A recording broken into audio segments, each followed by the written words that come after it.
friend. You're listening to The Sustainable Body Worker, the podcast for massage therapists who want to grow thriving, purpose-led businesses without the burnout. Here we talk about nervous system aligned business strategy, pricing that makes sense, client work that doesn't deplete you, and how to build a career that actually supports your life. I'm your host, Gretchen Pop, massage therapist, mentor, educator, and recovering overachiever. Let's get into it. Hey everyone, welcome back to the Sustainable Body Worker podcast. Today we are taking a bit of a turn, and honestly, I'm so here for it. This episode goes a little more clinical than our usual flow, and I want to say up front, this is actually really close to my heart.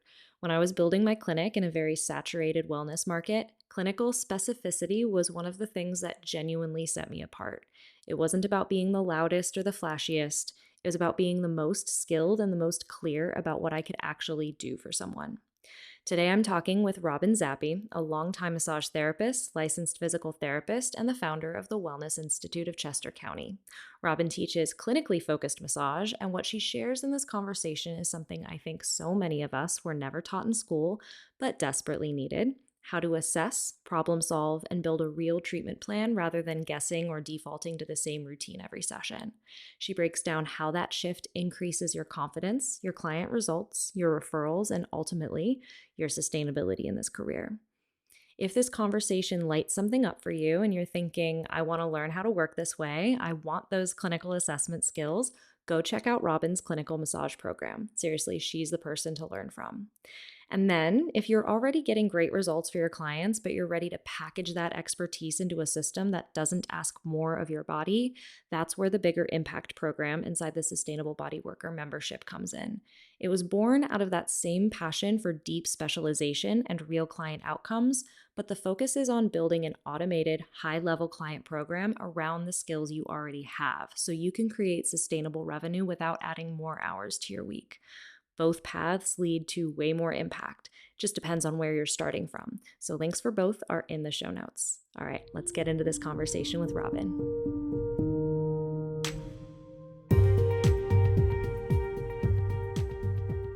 All right. Hello, everyone. Welcome, Robyn. I'm so happy to have you on. I've really been looking forward to chatting since we got our quick chat meeting the first time a couple weeks ago, and that conversation could have easily spiraled into what is going to be our conversation now. So I'm really excited to have you here and finally be able to get into it with you today. Before we get started, though, would you please, for anyone who doesn't know who you are, who's not familiar with you yet, will you give a brief introduction?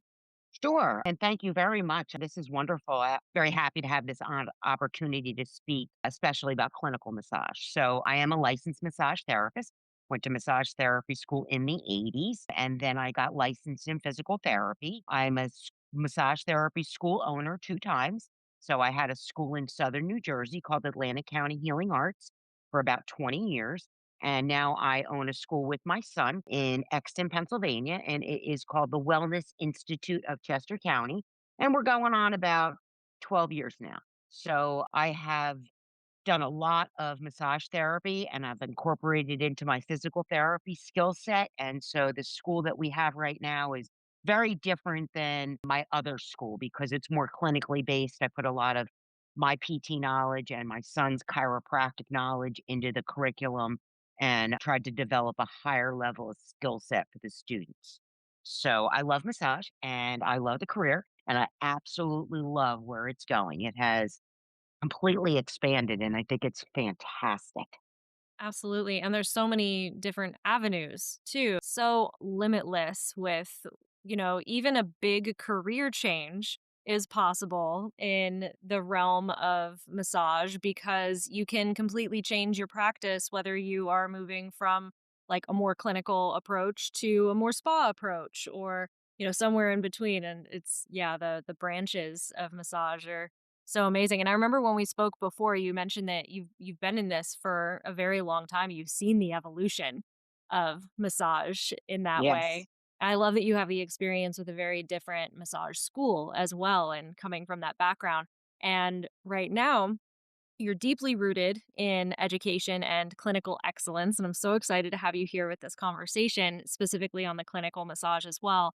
I would love to hear your definition of clinical massage beyond just technique or modality. Okay, great. Well, clinical massage is more towards rehabilitation and specific problem solving, and it involves more specialized knowledge. So, clinical massage takes the therapist away from guessing. And what it does is it allows the therapist to have a better skill set through an evaluation and an assessment to discover what your client or your patient's condition is, and then develop a treatment plan to help get that condition resolved. Either less pain, increased range of motion, what are the goals too of your patient? You need to ask them what their goals are. Maybe they want to stand at the sink longer and not have their arm go numb, or drive in a car longer than 4 hours and not have their sciatic nerve flare up. So clinical massage looks at let's see, one of our mottos at the school is, let's not chase the pain, let's find the dysfunction. Yeah. Okay. So if somebody comes in with shoulder pain, we just don't want to go right to the shoulder. We want to do a full evaluation of gait and posture and global and regional motor patterns. And we want to funnel down through our evaluation what could possibly be the problem with this person's shoulder. And through an evaluation and a clinical mindset, you're going to discover things that are like, maybe the anterior fascial line that is connected from the shoulder to the right hip is tight, and the patient has tightness in the hip, and the pain is showing up in the shoulder. So Yeah. this is why we say don't chase the pain, find the dysfunction. So Perfect. it's more clinical reasoning. Yeah.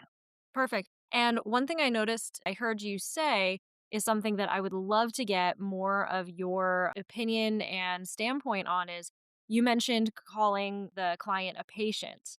And I remember in my experience, I mean, I had a pretty clinical training going to Boulder College of Massage Therapy, but we were always pressured to say client instead of patient because we are not medical practitioners. So I'm wondering, was that your PT coming out there? Yes. If I'm treating somebody, they're my patient. So that's just my language of medicine. Yeah. If I was going to write a letter to an orthopod, or if I was going to connect with the neurologist, I would describe my person I'm treating as a patient. Yeah. It's so Mhm. interesting too with the language around that as well. I remember being urged not to use the word treatment, or we might say it on soap notes, for example, treatment was this, but also not utilizing that language of treatment too. So I'm curious about your take on that. Yeah. I fundamentally understand what you're saying. But I'm curious because I remember being like really strongly urged against that language as a massage therapist. So if I'm designing a treatment plan, I'm giving somebody a treatment, True. Yeah. right? Okay. So that's kind of simple. And if I have goals set up and I have structure and I know what my game plan is, then I have a treatment plan. Right? I'm not just giving somebody a massage for the day. So, because we are very clinical, we do use the names and we do refer to people that come in as patients. And what I'm doing a treatment plan. So, we're okay with that. I mean, people can use the word client, that's fine. It doesn't really make a difference, right? What does make the difference? What makes the difference is not what you're calling your person on your table, and not what you're saying what you're doing is, right? What's important is, do you know what you're doing? Do Mm. you know why you're doing it? And can you get your client or your patient to a goal that you guys are setting with each other? Yeah, and this is the distinction I think between the schools that are, helping people basically the goal is to pass the MLEX versus having a practitioner who has clinical excellence and mastery and are capable of creating specific outcomes for their clients or patients or whoever for the people that they get to work with, right? So, Yeah. I would love to hear what you think about how specialization in this way can really change the way that practitioners show up with confidence in their work and with communication with their clients as well. Because even just that simple switch of language showing up and speaking to, if you're speaking to another medical provider and considering the client or person that you're working with a patient or you're working with a treatment plan, or even just specializing in having this way of looking at their sessions just completely changes the way that practitioners show up. So, when you are a clinical massage therapist, you have a higher level of skill set because we give you the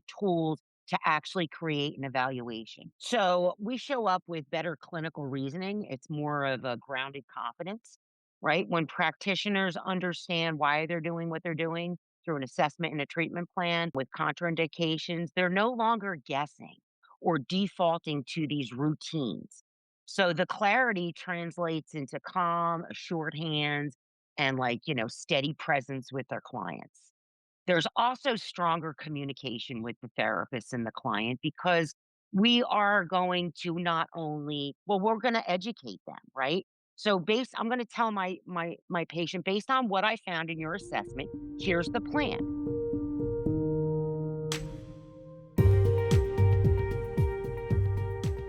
Hey, friend. Quick pause in the episode because I have to share something that's made a huge impact on both my practice and the work I teach inside my courses. Now, if you've been following me for a while, you probably remember the teal cups I started out with. Those were iconic in my early days of teaching cupping therapy. But here's the thing I learned the hard way: not all silicone cups are created equal. I started noticing huge inconsistencies between sets: cups that discolored fast, sharp edges that irritated my client's skin, and it just wasn't cutting it for the level of work I was doing. And in 2020, I found Global Cupping and I've never looked back. Their cups are hands down the clearest, smoothest, and most consistent silicone cups I've ever used, and I've tried a ton. The difference in quality is immediately noticeable. These cups stay clear even after repeated disinfection, and they're built to stand up to high level sanitation protocols, something I insist on teaching in my neuromuscular cupping therapy trainings. What I also love is the customizability. I can mix and match sizes in a set, no more stockpiling a bunch of cups I never use, and their silicone facial cups are my absolute go to now for jaw work. No more rubber bulbs on the glass cups to worry about disintegrating, just easy to clean, durable tools that are comfortable for both the client and the therapist. In my own approach, I combine cupping with movement, massage, and retraining at the neuromuscular junction. And that means I need cups that can move with the body, grip well, and feel safe and smooth on sensitive tissue. These silicone cups, especially the 55 hardness to start with, are perfect for that. And for chronic pain clients, especially those with nervous system dysregulation, the ability to glide, pause, and work in dynamic ways is key to breaking pain cycles. Plus, their customer service, impeccable. I'm a stickler for this. I've had questions, students have had questions, and they're always quick, professional, and just genuinely kind. It makes a really big difference. So, whether you're brand new to cupping or you're refining your technique, this is the gear I recommend. It's an investment in your practice that pays off in results, ease of use, and your client's comfort. Use code NEURO at checkout for 20% off your first order at globalcupping.com. All right, let's get back to the episode.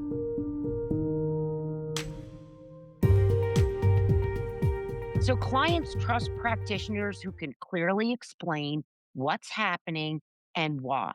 So I think that's important. Also, I think it helps with professional identity.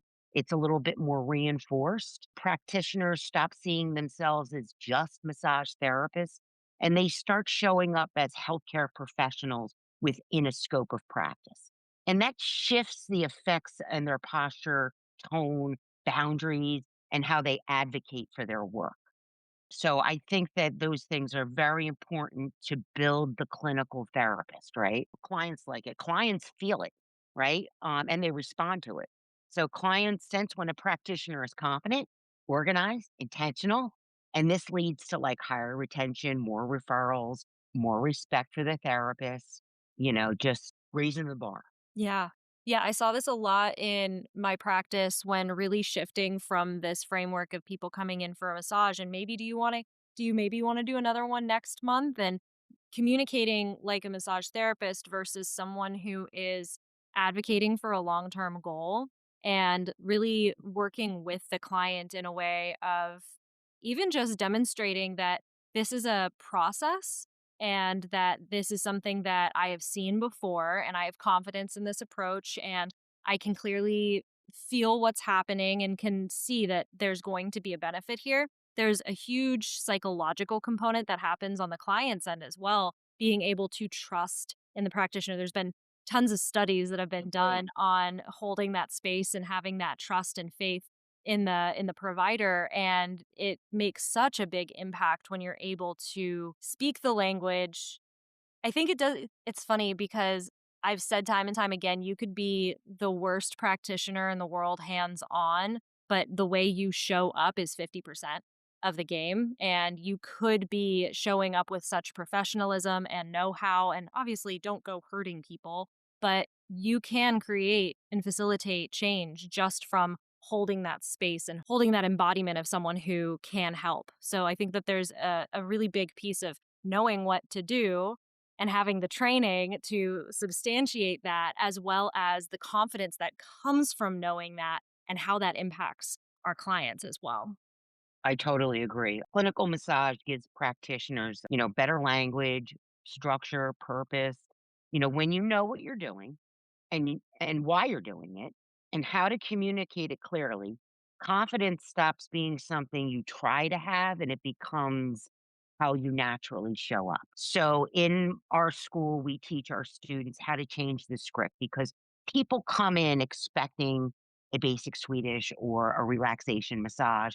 They don't expect to get an evaluation, to be set on a 4 to 6 week treatment plan. Yep. So, we can't just shock people. So, what we usually do, and it works very well, is after we get someone on our table, when we're done with the session, we want to verbalize to our client or our patient what we discovered, right? Maybe some tight tissue, a lack of range of motion, some swelling, whatever it may be. And then we say to them with a question: this is what I found, blah, blah, blah. Do you want to get better for the long term? Yep. And if they say yes, there's your door. You just opened a door. Okay. And that is the door to say, wonderful. Let's design a treatment plan. I'm going to have you come back. We're going to do a 4 to 6 week treatment plan. We're going to set some goals. The next time we meet, I may have my hands on you a little bit less, but we're going to do more targeted work and we're going to try and get you to the goals where you want to get to. And they love it. They Yeah. love it because they're heard and their treatment plan is specifically designed for them, right? It's not a cookie cutter treatment plan.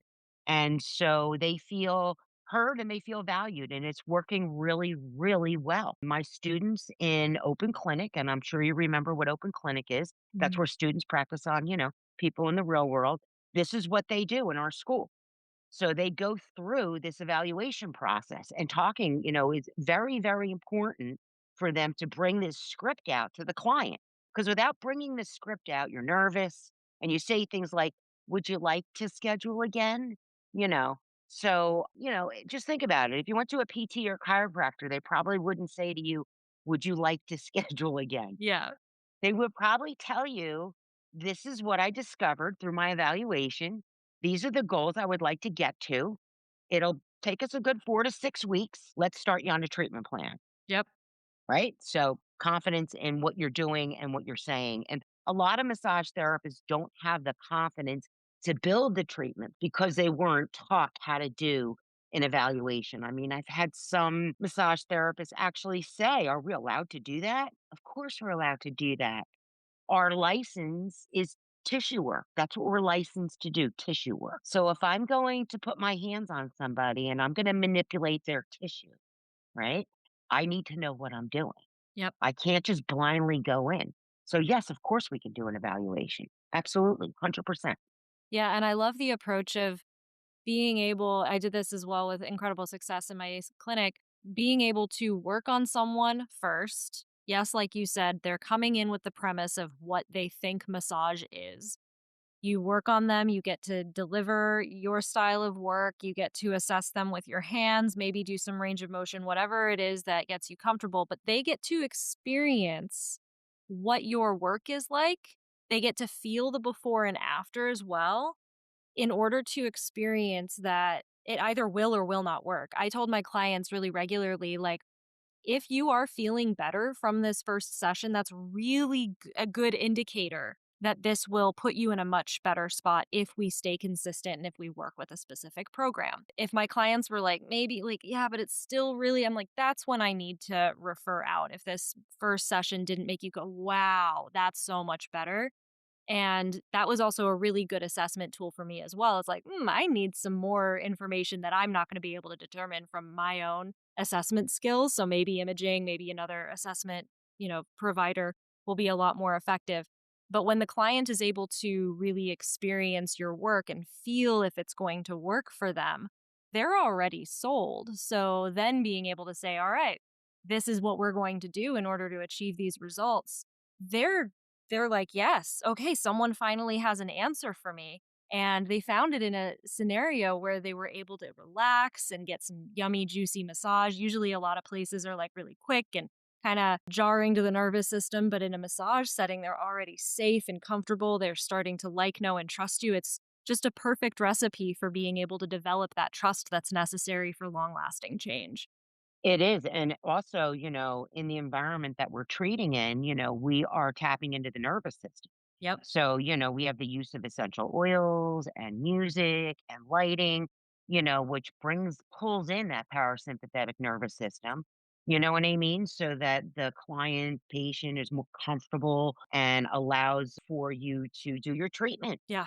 Yeah, I think I would love your opinion on this as someone who is a physical therapist as well as a massage therapist. I think that we have, as a massage therapist, we kind of have an advantage of time and a wide array of, well, I guess PTs have a wide array of tools they can use as well, but we do have that advantage of the time and being able to set the scene, just as you said, with aromatherapy and the lighting and the cushy covers and that You know, PTs should do PT stuff, and I think that PTs and massage therapists work really, really well together when they because work together. PTs, Yeah. yeah, they learn so much more than tissue work. Okay, I mean, they're doing vestibular balance and developmental sequence with babies and all kinds of stuff, right? So, I mean, if we work together, then we get to do the tissue work, which is fantastic. And so, like you said, there's so many tools, right, for tissue work. I mean, that's one of the other things we put in our program, our 23 modalities, so that, the students learn there are many roads to Rome. Yep. You want to stretch, or release the front fascial line, you can do it with MFR, you can do it with cupping, warm bamboo, you can either even use the raindrop therapy, which are essential oils. So there's many roads to Rome, which is great. And I love that we as massage therapists can develop our own style. We're all different and we all bring something different to the table. And I absolutely love that. Not one student graduates from our program doing the same exact thing. Yeah. They're given the tools to learn how to do an evaluation and an assessment and develop a treatment plan. Now you pick the tools that you want to use as a therapist. So it's very nice. Yeah. Do Yes, you have very. any tools that are your favorite right now or that are kinda just really hitting the spot for you right now? Well, I'll tell you that myofascial release is very big on the forefront. We have codes in the Medicare system, which are called ICD 10 codes. And so if there's not a code, there's not a diagnosis. Okay. So they're starting to look at ICD 10 codes for fascial disorders and Mm, not just one code like fibromyalgia, right? Which is head to toe. So now they're looking at sections, shoulders, hips, knees, and so who's gonna be treating those people are us. And I find that fascia is absolutely fascinating.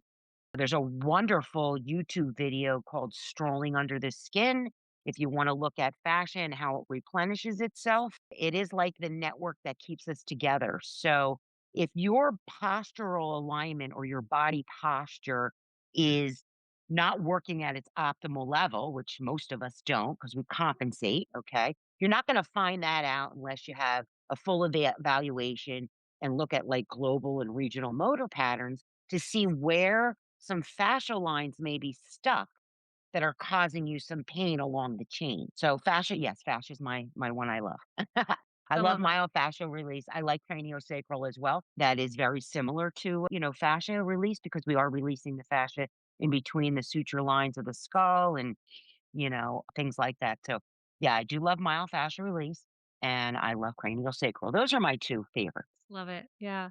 In your view, how does deeper clinical focus elevate the massage profession as a whole? Well, when we're fixing people, they go out into the community and they tell everyone, "My massage therapist fixed me," and I've only went to them 4 to 6 times. They did a treatment plan, They listened to me. They knew what my goals were, and I got there. Like, that's what we want to do. And I Yeah. think that when we do that at the school, it opens up the door for so many other opportunities. A lot of our graduates go to work in like PT clinics, hospitals, chiropractors' offices, pain management clinics, veterans' homes, because they're fixing people. So, like, you can put a tag on your clinic, $125 an hour, whatever you want to put, right? If you can't follow through with fixing your clients, then your price tag's too high.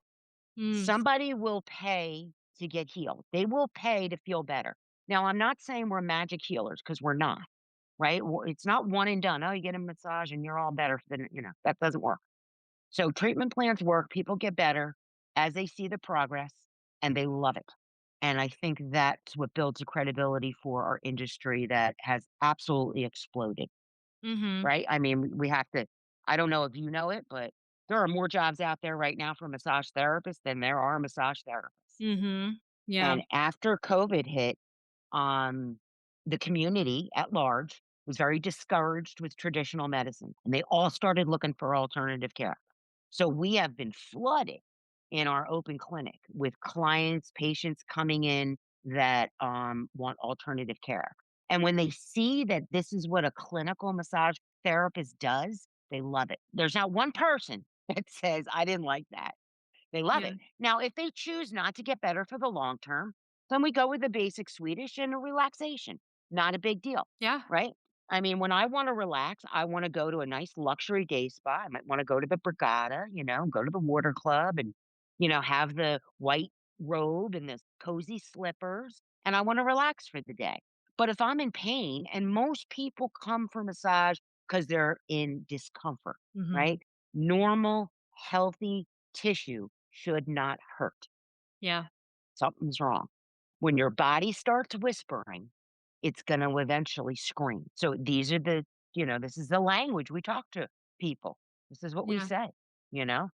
And there's a place for where that relaxing massage might actually be the first step for their nervous system to be at a place where they can receive the more targeted work. I'm curious your thoughts on that. So that's why we wait until we get our hands on them first. That's the whole reason for it. Now I can say, this is what I found. This is what I would like to do. This is the plan. Would you like to get better for the long term? Right then and there. We don't want to do a bait and switch, right? We don't want to advertise massage, relaxation, and somebody shows up and then all of a sudden you're doing gait and posture and all this other stuff. And that's Yeah. not what they expected, because you expect that when you go for physical therapy, occupational therapy, or even a chiropractor. You Yeah. don't expect that when you go for a massage therapy treatment, right? So we need to be aware of that. We need to bring that into play. Yeah, it's an interesting a way of bridging that gap because it can be jarring getting all of that assessment in the very first session. I think sometimes people think that that is absolutely necessary, but getting your hands on them, are you teaching then that first session really is more of a generalized massage to assess like palpation assessments? Right. And then clear expectations, right? Because clear expectations create trust. Clinical massage sets realistic goals and a timeline. So when a practitioner explains, what can I improve, what may take time, you know, what is inside the scope of practice, maybe I need to refer this person out for a couple Mhm. of things, right? Clients feel informed rather than oversold, Yeah. right? And this is an essential foundation for trust. I love that. Yeah, trust is Yeah. so freaking important in the treatment space. I'm find myself wondering how like what do you have notes on what percentage of your student body has gone through massage therapy school before? So when people take my son has a workshop and it's called I'm sorry, clinical massage level 1, or when they come to our school to do a CE class that either I teach or my son teaches, they're just totally shocked and they love it. And they're like, "Oh my gosh, I wish I learned this at my school." So they say that a Mhm. lot. So that's why we've developed continuing education classes for people who maybe did not get this education when they went to school. And it's not because they didn't go to a good school. They just went somewhere that they weren't teaching it, that's all. Yeah. And, not everybody can teach clinical massage. You know what I mean? You really have to have that, like, supportive background or do a lot more education. So we offer clinical massage level 1, which is a great class, and my son does that CE class, and it's NCBTMB certified.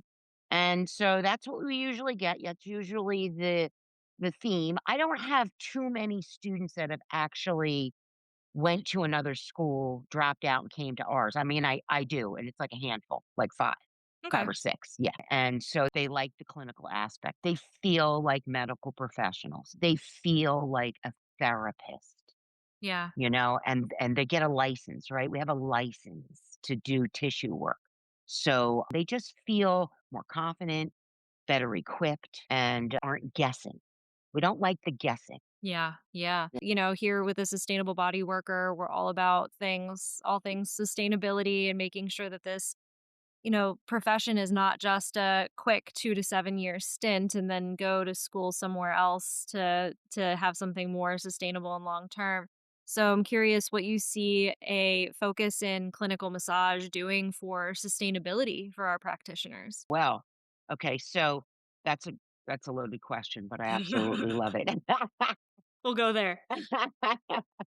So there's definitely financial sustainability, right? It's value over volume.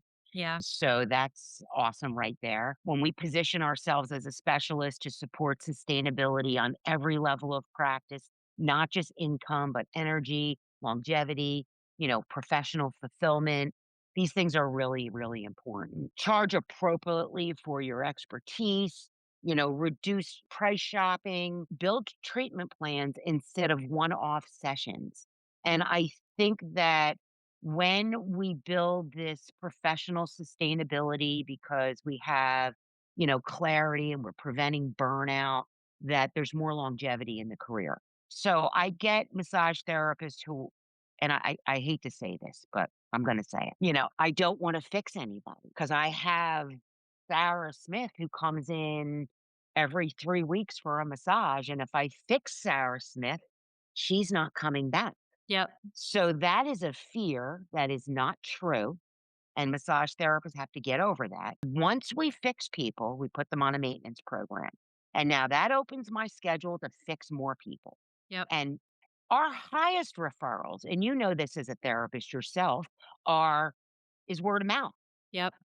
Right? That's where we get all our clients from, right? Sarah tells her girlfriend Jean, she tells her friend Brian, Brian tells whatever. And, now it's just like, oh my gosh, you're flooded. And that's fantastic. So, with massage therapists doing clinical work and fixing people for the long term, I think it promotes a lot of sustainability for our occupation. And I believe that we've got to, you got to remember now, nursing, PT, chiro, they've had massage therapy boards for like 50, 60, 70 years. Okay. Massage therapy is still new on the scene. Okay. We haven't been that long. So, as we develop, as we evolve, as we become more integrated in PT clinics, chiro offices, hospital settings, oncology departments. As we become more involved in those kinds of practices, then we're going to have more opportunities for therapists.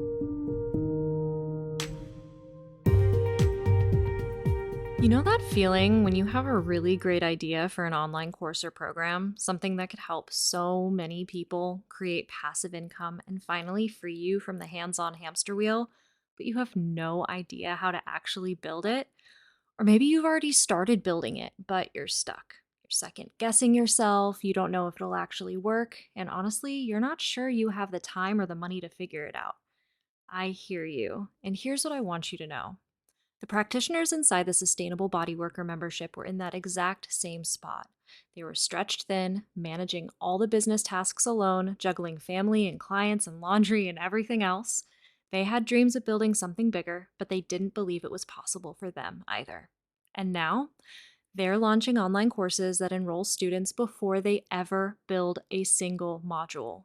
They're taking vacations without a financial hit. They're working fewer client days and making more money. They're standing up as leaders in this field and inspiring other body workers to do the same. One of my members, Adrienne, launched her first course while navigating postpartum life with her first baby. She had 13 students sign up for her beta launch, way more than she ever expected. And now she has an online course that sells on autopilot while she's easing back into hands on work on her terms. Another member, Jessica, was working herself into the ground trying to keep her business afloat while caring for aging parents and managing a chronic illness. She joined the membership, implemented the systems, and completely transformed her practice. She now has clients who see her as a professional, who value her work, respect her boundaries, and show up ready to invest. Here's the thing: these members didn't have more time or more money when they started. They had the same fears, the same doubts, the same packed schedules you probably have right now. But what changed wasn't their circumstances, it was the support they received. Inside the Sustainable Bodyworker membership, you get the step-by-step course creation training that's helped members build their first passive income streams. You get monthly coaching calls where you can get unstuck in real time.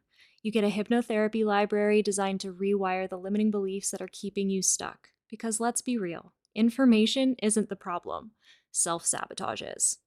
And you get a community of body workers who get it, who are building this alongside you, cheering you on and holding you accountable when life gets hard, and collaborating and supporting you when you launch something too. If you're ready to stop watching your kids grow up from the treatment room, if you're ready to build something that gives you time freedom and financial freedom, if you're ready to finally step into the version of your business that actually supports your life, head to the link in the show notes and use the code SBCPOD to get a special discount just for podcast listeners. Because you don't need another certification or modality. You don't need to wait until you're quote unquote ready, whatever that means. You just need someone in your corner who's walked this path and a proven system that actually works for massage therapists juggling all of this. I'll see you inside. Absolutely. I'm also curious, though, just to kind of play devil's advocate here, and I'm sure you've had this conversation in some frame before, just based off my own curiosity, with massage therapy being more viewed and regulated as a medical profession. I think it was California that just passed it as a medical. There was some state Hmm. recently that just acknowledged it as a medical profession. With that oversight and thus being able to bill insurance and things like that, I'm curious about the limitations that will also come alongside that in terms of how much time we're allowed to be working on any certain area and the what we're limited to in terms of modalities and things like that. And I would just love your take on that because I've heard, I mean, absolutely there's benefit on one end with more and more patients and clients being able to access massage therapy through their insurance. However, I'm also concerned about the limitations that come with that level of oversight. Yeah, when insurance gets involved, they make a mess. So we Mm. know this. I know this from physical therapy. So what I would say is that, you can always structure your treatment session to be paid through the insurance company. And then you have a balance where the client pays the difference. You can do Mm. that. Okay. As long as you're not like exclusive with somebody. I think it's going to take a long time before insurance companies start to fully provide all the insurance companies for massage therapy. So I don't think that's going to happen anytime soon. Yeah. But if it does happen, you have to structure your treatment plan so that the client and the patient gets better with the appropriate billing and the appropriate, codes, right? And that's something that a lot of massage therapists are going to have to learn. What's the code for NMR and how much does Blue Cross and Blue Shield pay for NMR? Do you know what I mean? And is this what your patient needs? So it's going to be something that they're going to have to navigate when it comes to the forefront if it happens. And I'm not really sure it's going to. There's too many variables. Yeah, matter of if so, then when. My mom has really good government insurance from all her years working with the government, and they cover Nice. 40 massages a year, which Great. is incredible. Great. At what price? They cover, I think, $60 per massage, Right. So which most needs to be massage therapists, updated. pay way more, or charge way more than Yeah, them. Yeah, yeah, it right. needs to be updated for sure. Right, right. It's still something though, it still helps out. When you do, like, I don't know how they're gonna structure it, but, when you write a progress note and you're requesting more treatment time, unless you're showing progress in your progress notes or in your SOAP notes.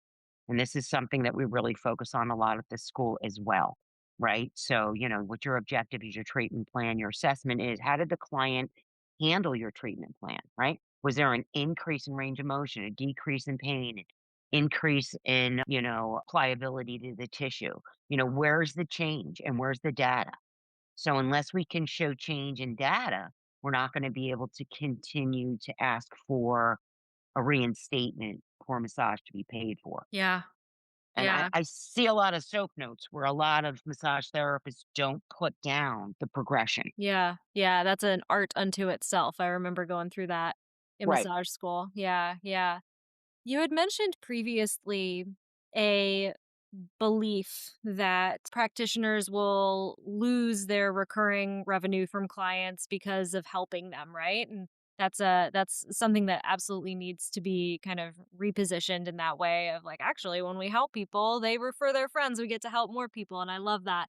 I'm right. curious if there's any other fears that you've noticed that practitioners tend to have about specializing in a clinical way or just narrowing their focus in general, and how do you help them reframe it? So I think the fears that the therapists have is confidence. It's just confidence. When you know how to do a aptly scratch test, when you're doing open can, empty can, orthopedic tests, when you're doing these tests to see what the problem is, whether it's a labral tear or whatever, you're getting a definitive answer and you're not guessing. Guessing is where the fear comes in. I'm not really sure what's going on. Okay. And I don't really know how to do an evaluation. So this is why they need to be trained and they need to get educated in how to do that in order to be a successful clinical practitioner. So, we do a thing called L through T and we call it the funnel. And I won't do every letter, but L, this is a question that our students ask these, clients, patients who come in for open clinic. This is what our students ask. L through T. L, what's the location of your pain? M, what's the mechanism of your injury? How did you hurt yourself? N, is there any neurological deficits? You have to explain that to them, right? Do you feel tingling, numbness, zinging? O, when's the onset? Right?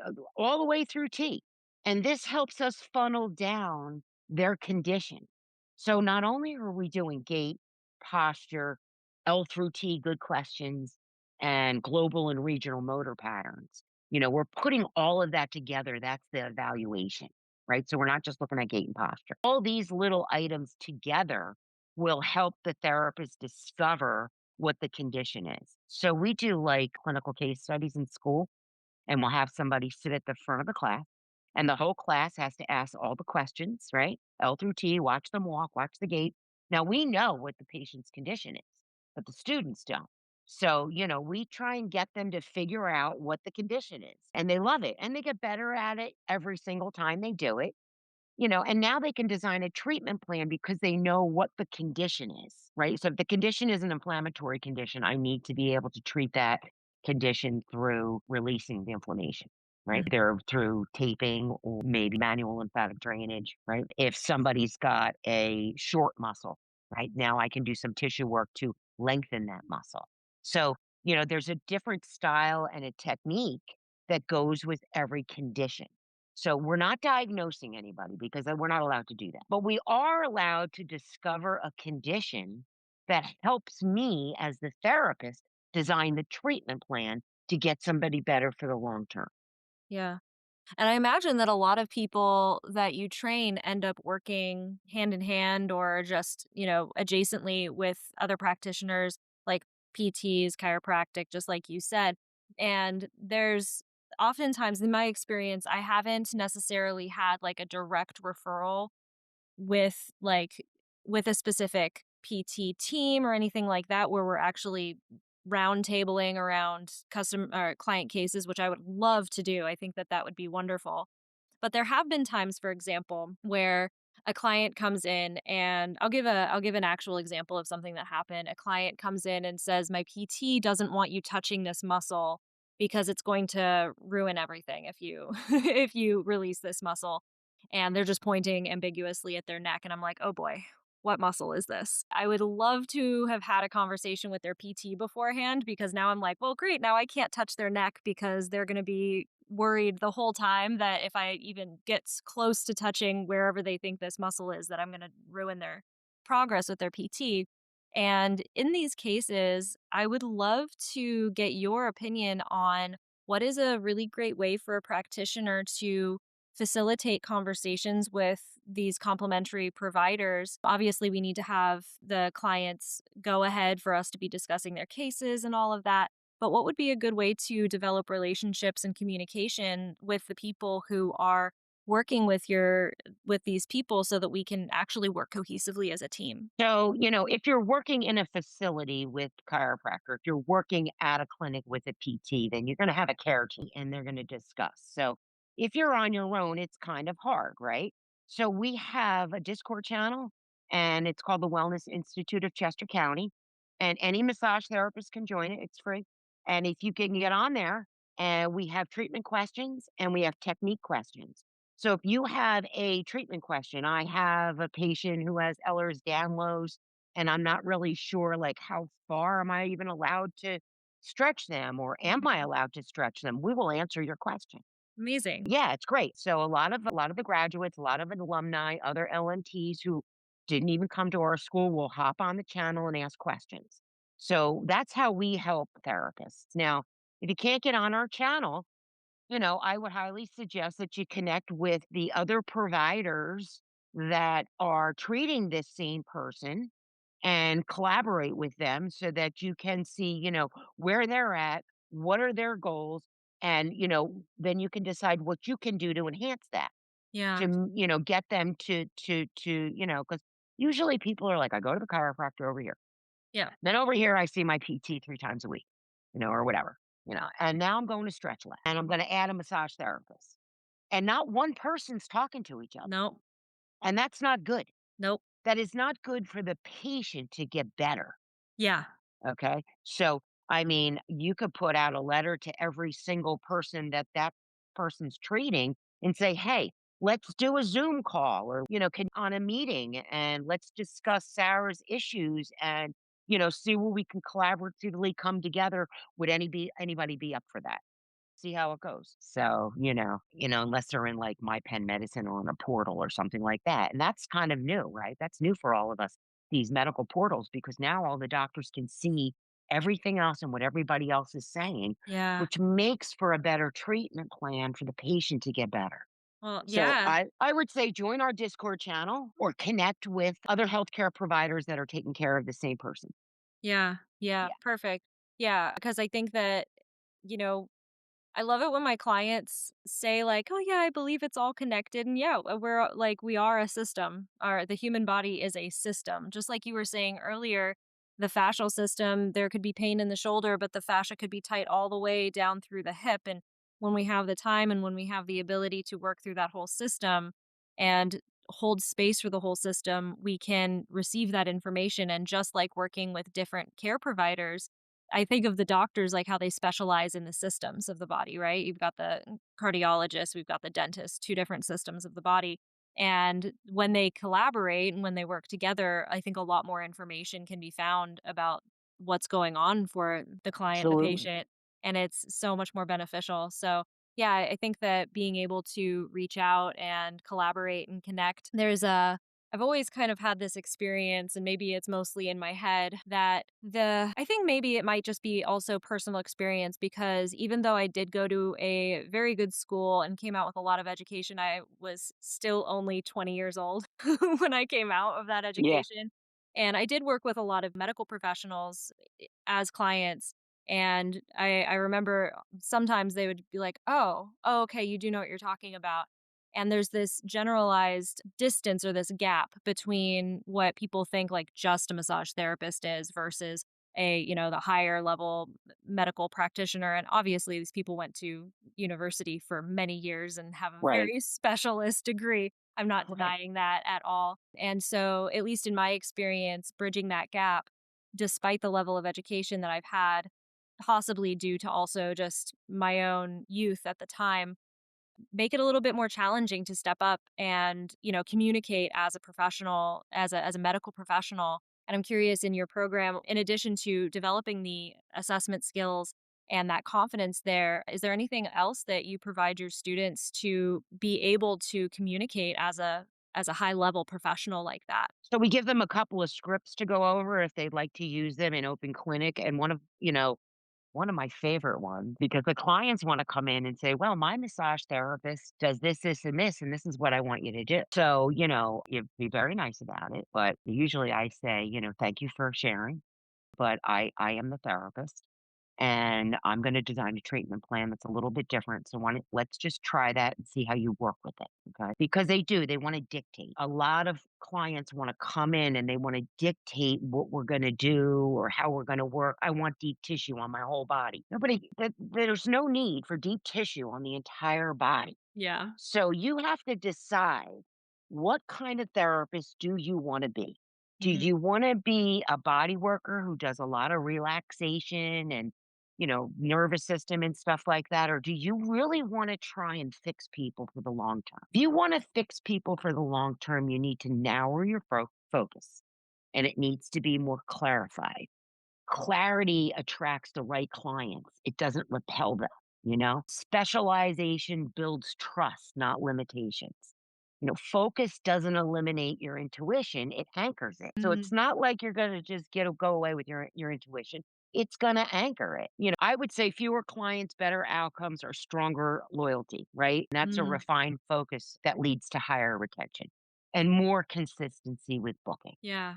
Yeah, Yeah. scripts are so helpful. I think that off the cuff can be so especially if we do have those subconscious beliefs that are kind of predisposing us to be like shaken in our boots with authority figures or, much smarter medical professionals. Like I had that experience. And I think that that's part of the reason why I lay that experience on my own self. Right. The scripts are so helpful. And I think that I don't think people realize, like, make a script for everything. And if you have a scenario that came up that you did not expect would come up, cool. Well, now you know it can come up. Write a script for it just in case it happens again.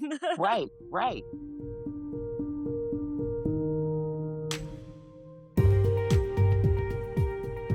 You know that moment at the end of a session when you're completely drained, when your body feels like it's given everything and you just need something to help you reset? Or maybe it's the end of a long day when you're finally out of the treatment room, but your nervous system is still wired, your muscles are still tight, and you can't quite come down from all that output. I've been there, and for years I've tried everything: stretching, foam rolling, Epsom salt baths, heat packs, all helpful, but nothing really gave me that deep grounding reset I was craving. And then I found the Bond Charge PEMF mat. PEMF stands for Pulsed Electromagnetic Field Therapy. And I know that sounds intense, but stay with me. Basically, it uses the same natural electromagnetic frequencies found in nature, like the Earth's 7.8 Hertz Schumann resonance, to help your body recalibrate at the cellular level. The mat I use is the PEMF Mat Max, and it's honestly become one of the most valuable tools in my self care toolkit. I'm on it every single day. And here's what makes it so incredible: it combines PEMF therapy with infrared heat, red light therapy, and semi precious gemstones like tourmaline, amethyst, and onyx, all layered together to create this deeply restorative experience. You can choose different frequency settings depending on what you need. There's a delta wave setting for deep sleep, an alpha wave setting for calm and relaxation, a beta wave setting for focus and energy, and a grounding setting that mimics the Earth's natural frequency. And the heat is not just surface level heat. It's far infrared, which penetrates deep into your muscles and tissues. It's like the warmth you feel from the sun, but concentrated and therapeutic, kind of like an infrared sauna without all the sweat. I use mine in two main ways. One, after I'm done with clients for the day, I lie on it for 20 minutes with the delta wave setting. It helps my nervous system shift out of work mode and into rest mode. I sleep so much better on the nights that I use it. And two, I actually use it on my massage table as a heated pad for my clients. The gentle warmth and PEMP frequencies add an extra layer of relaxation and recovery to their sessions. Clients have told me they've never felt anything like it, and honestly, it sets my work apart. And here's the thing, this isn't just for body workers. If you're someone who struggles with sleep, stress, muscle tension, or just feeling depleted at the end of the day, this mat can be a total game changer. It's low EMF, flicker free, and completely non invasive. You just lie on it, choose your setting, and let it work. No pills, no appointments, just 20 minutes of deep restorative support for your body and nervous system. So if you've been looking for a way to actually recover, not just survive, head to the link in the show notes and use the code SUSTAINABLE at checkout for 15% off your order. That code again is SUSTAINABLE. Just for our Sustainable Body Worker podcast listeners, you get 15% off. Your body works really hard for you and your clients. This is one of the best ways I've found to give back to it. All right, back to the episode.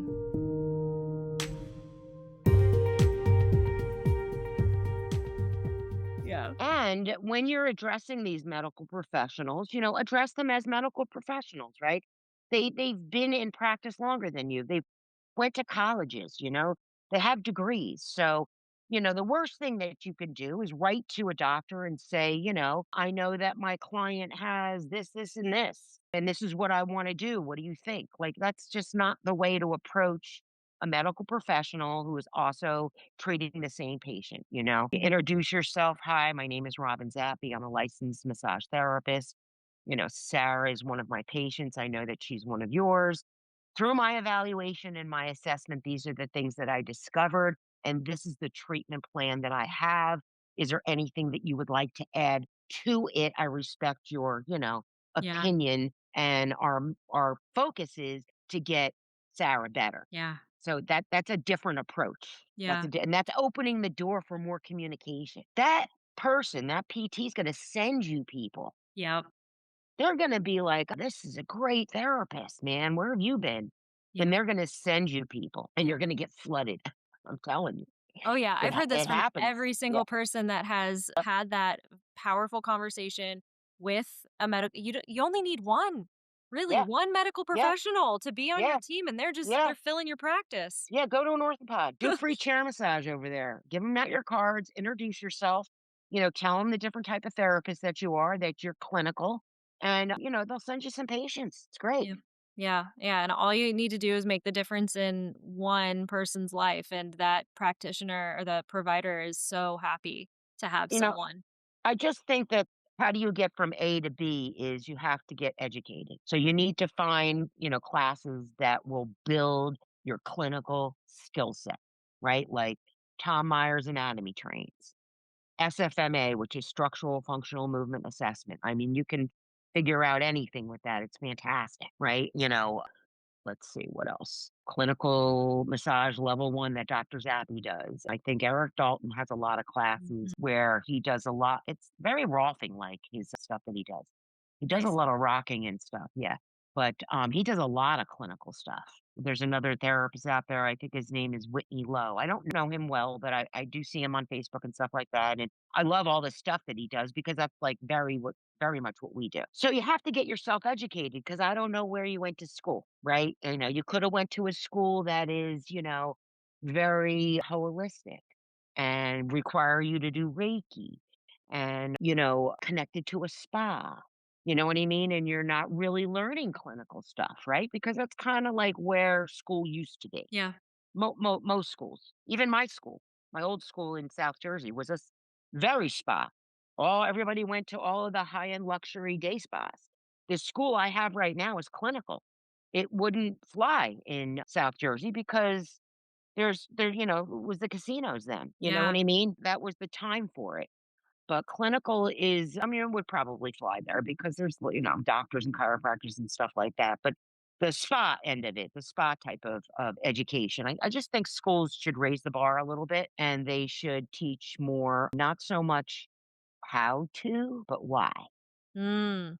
And Yeah. I think that's where it gets lost. Yeah, I could take a class on cupping and I know how to do it, but why am I doing it? I that's Honestly, I love that you mentioned cupping because that's why I ended up developing my own style of cupping therapy and creating that online course because I was the annoying student in class that was always asking, "Yeah, but why? But why? Okay, you say that this helps with this. How? Why? What is it doing? What's the mechanism?" And it never went there. Right, And so it actually took me it took me basically putting cupping down for a little while and being so frustrated that no one could answer my questions and then taking other more clinical approaches, a lot of trigger point therapy and neuromuscular massage and all of that. And then being like, wonder what would happen if I put cupping in addition to this release that I'm doing. And that's when the magic happened. All of a sudden, I had the why. I had right, the understanding of why that was happening because I went to those clinical places, even though they weren't teaching me cupping.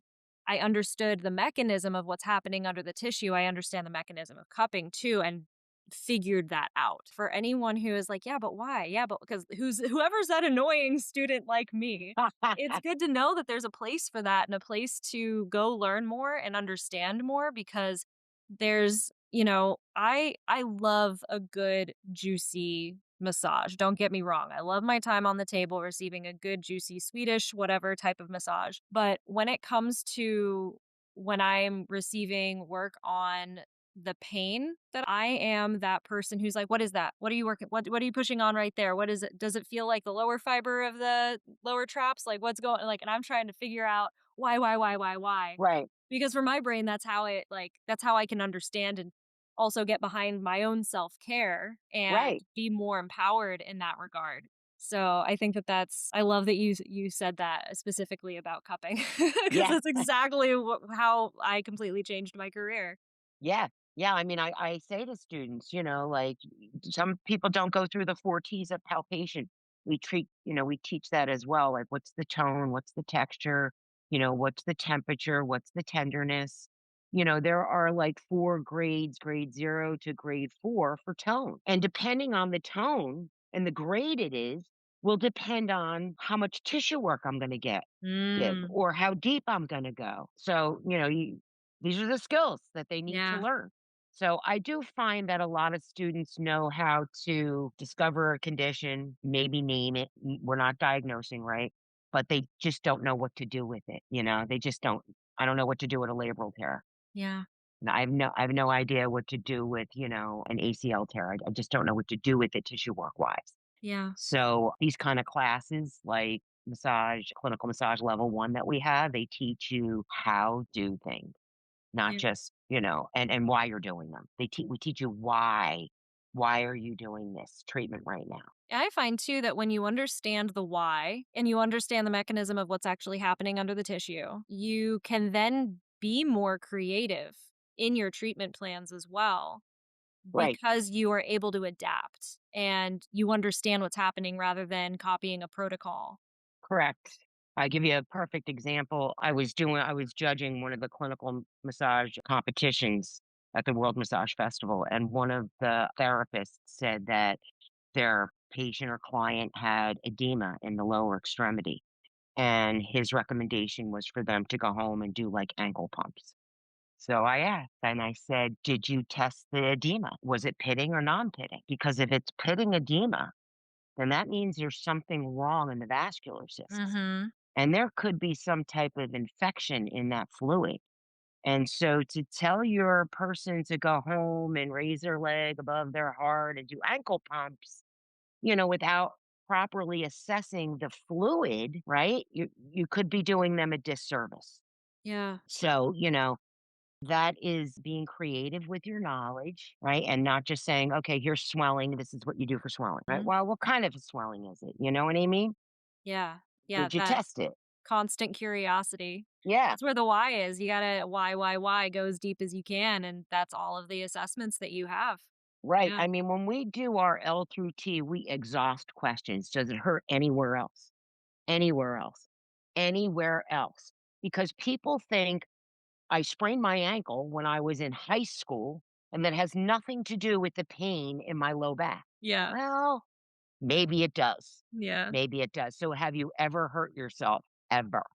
And Yeah. does it ever hurt anywhere else? So there's a lot of things that can come into play to help us get to the condition. Yeah. Oh, I mean, people don't even realize they'll come in with like migraine headaches and it's the fascial line and that's connected to the ankle, yeah. and so I gotta educate we gotta educate our patients, and I need to let them know, "Why am I at your ankle?" Yeah. "Hey, Robin, I came in with a headache, and you're working at my feet." Like, Yep.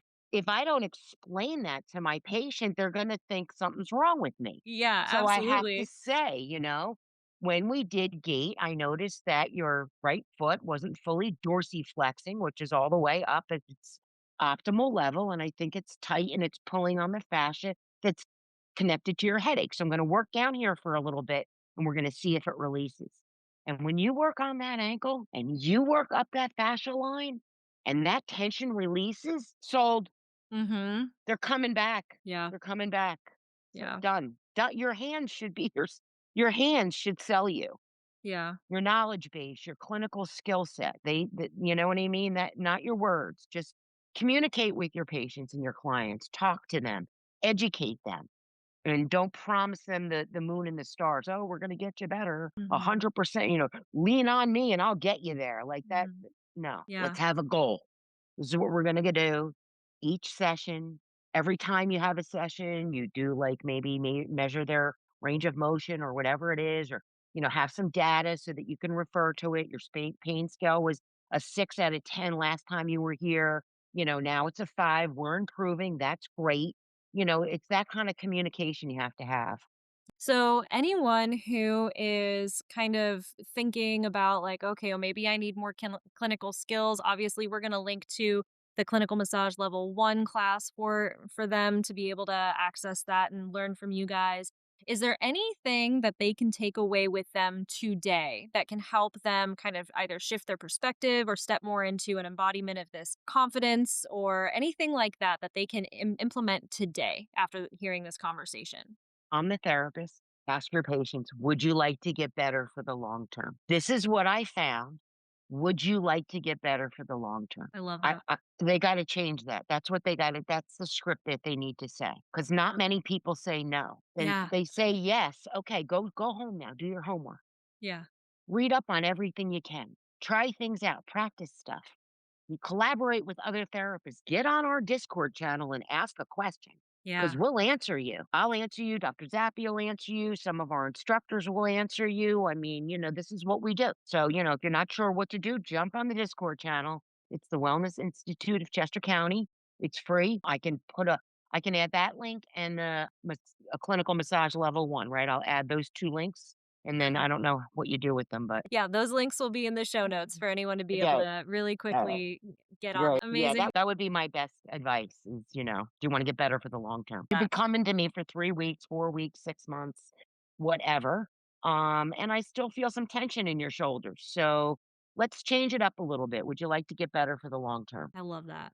Yeah. Robin, this has been an amazing conversation. I'm so grateful to connect with you and to be able to share more about what you do. I agree that this is going to help elevate the massage profession, help create more sustainable longevity in our careers by Yeah. those people who really want to step into this level of clinical massage and just changing the game in general. So thank you for having this conversation. Thank you for doing what you do. You're And welcome. This was so much fun. I would love to do it again. It's great. amazing, Yeah. amazing. Yep. Thanks for listening to The Sustainable Body Worker. If something resonated for you today, grab your free breakthrough session, which includes a custom hypnotherapy track to help you unlock the next level. Grab it now with the link in the show notes. And to hear more, hit subscribe. We'll see you next time.